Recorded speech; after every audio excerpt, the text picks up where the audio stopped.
Good day everyone. Today we're going to discuss about the 21st century literary genres across the globe. Illustrated novel, an extended narrative with multiple images that together with the text produce and meaning. 50% of the narrative is presented without words and must be interpreted in order to comprehend the story. Textual portions are presented in traditional form. Ang unextended narrative with multiple image ay nagpapakita ng isang kwentong makapangyarihan at nakakapagpapaisip na magpapakita ng kahalagahan ng kwento at nagbibigay impormasyon sa mga manonood. Textual portions are represented in traditional form. Ito ay tumutukoy sa mga bahagi ng isang kwento o dokumento na nakasulat sa tradisyonal na paraan tulad ng libro, dokumento, at artikulo. Mga halimbawa na illustrated novel tulad ng Mockingbird, Harper Lee, Odyssey, Great Expectation, at iba pa. DG fiction is a literary experience that combines book, movie or video, internet or website. Reader must engage in navigation, reading, and viewing. Ang DG fiction ay isang combine na book, movie, or internet. Readers must engage in navigation, reading, or viewing. Kumbaga, ang DG fiction ay isang adventurous na laro or ano pa. Ito ang example ng DG fiction. Upper elementary and middle school DG fiction. Kumbaga, ito ay isang adventurous game na pwede kang manalo ng prize. This game is a read book. Each book became with 6 clues. Visit the website, create an account, play a game, unlock a clue, read more, try to solve the mystery along with the characters with prize. Kumbaga, ang larong ito ay isang adventurous game. Middle and high school DG fiction.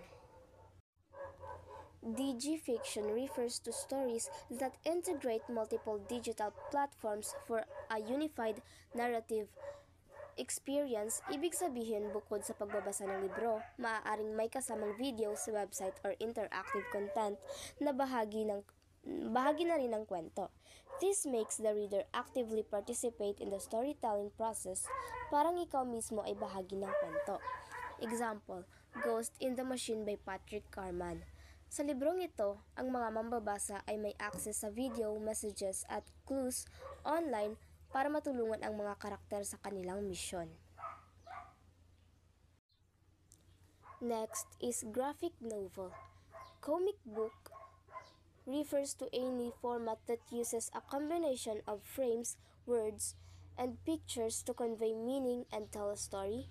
When a comic book exceeds 50 pages and is bound in either soft or hard cover, it becomes a graphic novel. Graphic novel is a long-form fictional work of sequential art. The term graphic novel is often applied broadly, including fiction and non-fiction, and an anthologized work.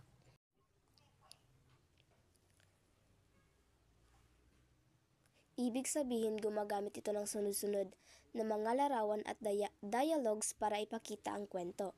Hindi tulad ng mga traditional comic books, mas mahaba at mas malalim ang mga kwentong inilalarawan sa graphic novels. Kadalasan ay mahigit sa 50 pahina at available sa hardcover o softcover. Example, The Amazing Spider-Man by Marvel.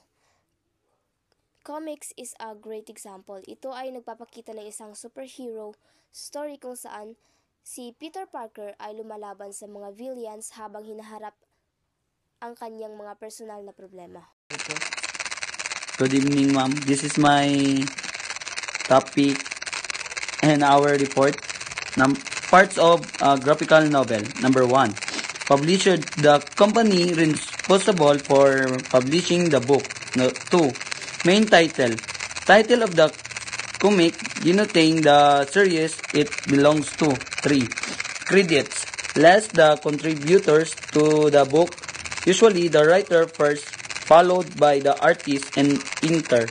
4. Subtitle. Title of the individual issue.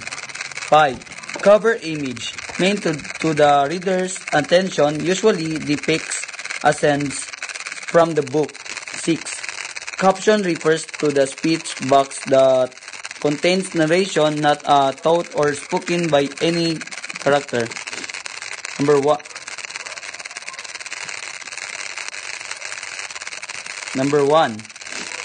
Publisher. Ang publisher, ma'am, ang kumpanyang naglalatala o naglalabas ng libro. 2. Main title. Ang main title, ang pangunahing pamagat ng comics na napapakita kung anong serye ito. Ito, kabilang. 3. Credits. Ang credits, ang listahan ng mga taong tumulong sa paggawa ng libro, tulad ng manunulat at artista. 4. Subtitle. Ang subtitle, ang pamagat ng particular na issue o kabanata ng comics. 5. Cover image. Ang cover image ay larawan sa pabalat na nakakaakit sa mambabasa, kadalasan ay eksena mula sa libro. 6. Caption. Ang caption, kahon ng teksto na nagsalaysay ng kwento, ngunit hindi ito iniisip o sinasabi ng mga tauhan.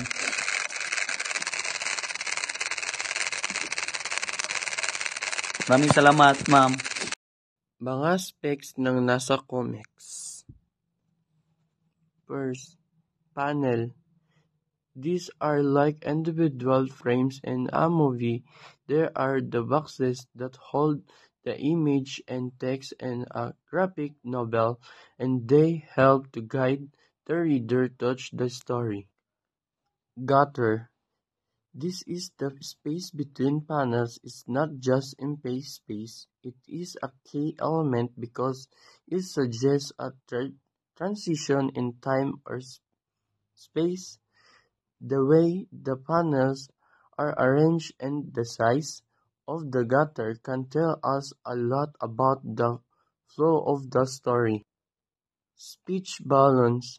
These are the title balls that contain the characters' dialogue. They come in different shapes and size, and they can be used to convey different emotions or tones. Speaks. This stands for sound effects. These are the words that are used to represent sounds in the story. They can be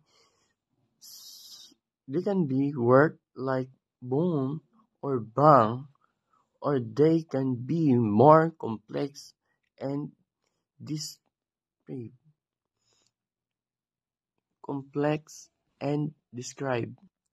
Caption.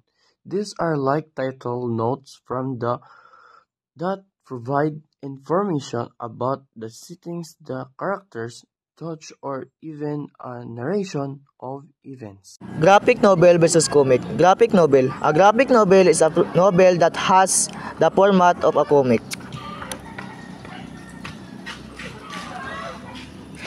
Ang isang graphic novel ay isang nobela na may format ng isang comics. Ibig sabihin, nagkukwento ito gamit ang mga larawan at teksto na nakaayos sa mga panel, katulad ng isang comics. Graphic novel is longer than comics. Ang graphic novel daw ay mas mahaba o mas malawak ang pagkwento kaysa sa comics. Graphic novel have complete narratives. Ibig sabihin ay nangangahulugang mayroon itong kumpletong kwento. Ibig sabihin, nagsisimula, tumataas at nagtatapos ang kwento sa loob ng isang sulong akda. Comic. A comic is a medium used to express ideas with image combined with a text and other visual information. Ang comic sa isang paraan upang maipahayag ang mga ideya gamit ang mga larawan na ipinagsama sa teksto at iba pang visual na impormasyon.